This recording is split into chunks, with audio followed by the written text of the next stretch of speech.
It's great to pick out the weak links in the team. I was always taught, wait for no one.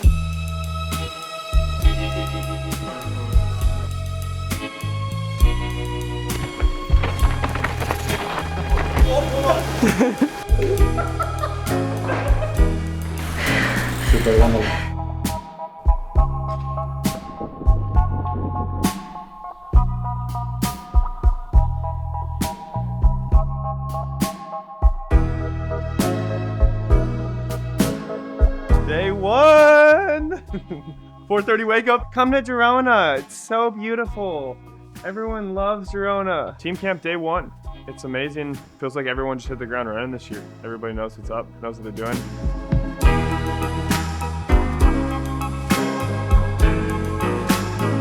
My off season could have gone on forever. I was loving my off season. I took my mum on holiday, I did some work in UAE, I saw friends, I met a boy. So yeah, I had a good off season, yeah. I'm ready to start 2026 with a good, refreshed brain, I think. How important do you think team bonding is for team performance? It's great to pick out the weak links in the team. Hello everyone. Welcome to Welcome to climbing.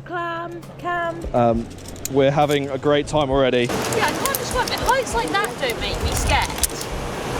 But if I'm at the top of a mountain and it's a tiny mountain pass with my bike and a sheer cliff, now I'm on my hands and knees, you know? So I've had a lot of changes this year. So I thought it was a good time to change things up before LA, because I've got some big goals for LA. Yeah, the mental side's always been a big thing I spoke about, and I've always worked with my old psychologist, Rich, and he's always been there to scoop me up when there's been a bad injury or something. We can't fall out on team camp. That's a terrible start. Stop!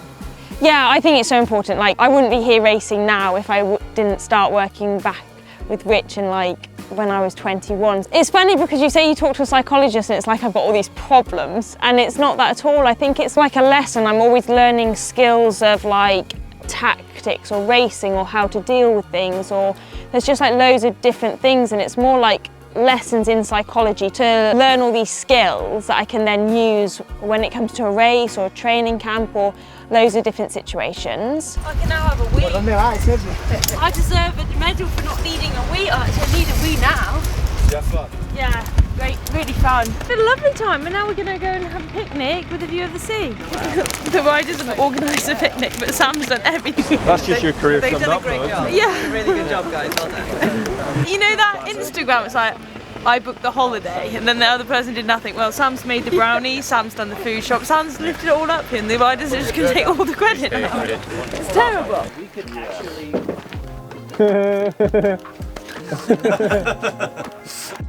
It's been amazing, honestly. It's been a project in the works for a long time now. What I feel like is such a well-designed race bike, extremely light, balanced personality, I guess you could say. It's light, it's fast, and it has a really just well-managed race bike feel. And so far I feel like I've jumped on it and felt right at home. I've been super comfortable and come up to speed quickly on it, which has been a nice change. Yeah, project's been in the works for a long time. We know faster in some ways in certain places. This is the first time I guess we've all ridden it and really put it to the test. Having the guys from Tram here, having Alex, engineer from Trek here, to kind of really help us navigate that process makes it a lot clearer for us as riders, and we can get to a better performing setup, a better performing bike. So it's kind of huge in my opinion now with where technology's come to have the engineers and the experts behind it help walk us through that process. Perception versus speed is very different with these bikes. The perception with Supercal is faster, it felt stiffer, twitchier, lighter, faster, but that feeling didn't equate to speed.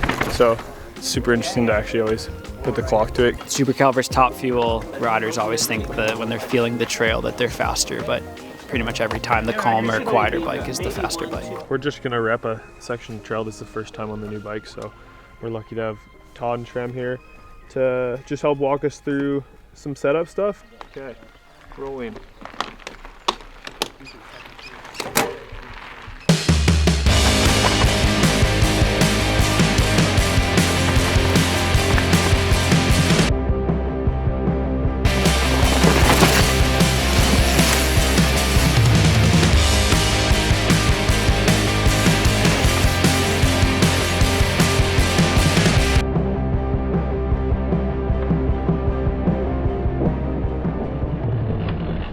We got some data.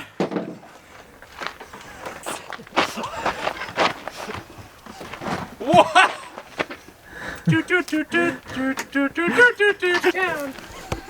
That was good. The problem is now we think about how fun that was until we get to race them, huh?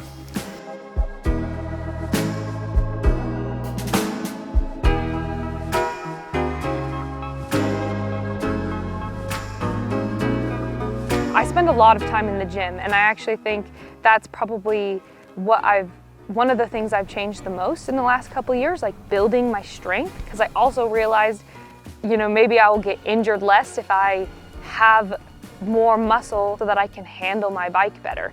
And like really focusing on, you know, doing mobility and doing all those little simple things that are boring, but like they keep you from getting overuse injuries so you can handle the training load better and your body can like withstand that, like it's strong and it feels good and you can keep bouncing back. You've got to be doing core, you've got to be doing upper body, you've got to be working on your, you know, obviously your leg strength and power and doing your mobility. All of that makes a difference.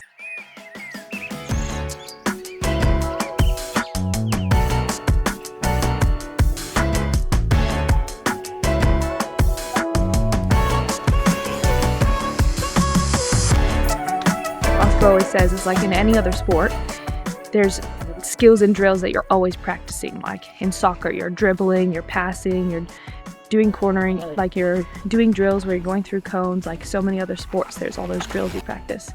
And in mountain biking, I think we just focus so much just on the building the engine and just doing the intervals that we forget like all these drills should be like a daily part of our practice too, to maximize our performance. Yeah, one of the mistakes is like we do the cornering, first thing the dropper goes up, so I can put my ass in the dropper, but then I did not actually pay attention that I have like good speed, that I have the right gear. That's what I'm saying, like after the corner, like standing up with some momentum, and then the last thing you need to worry about is the dropper. Yeah. Worked on the basics a lot, which like we get those fundamentals super strong. And then, you know, we get to the race courses and the idea is that no jump feels like too intimidating because we've got the fundamentals down so good, but really productive, super fun. I feel like the direction that the World Cups are going, you have to be a powerhouse. So it's becoming a lot more anaerobic and you want to have that high power and it's a lot more on-off, which I think in the past you could get away with being a bit more of a steady rider. Some of the courses had longer climbs, longer laps, and now it's like short laps, punchy climbs, and it's just like quick pack racing. So I think adapting, you know, it definitely suited me when you could just be a threshold rider, and I've had to really push myself to develop the punchier side. I am so excited for 2026. Pretty stoked to start the year this weekend and just been nice to be with the team, so hell yeah. I'm very excited for the 26 season. We're back, baby. Team Camp 2026 in Girona, testing all sorts of new fun stuff, team building, prototype 29 bikes, and all sorts of other goodies. Welcome to 26.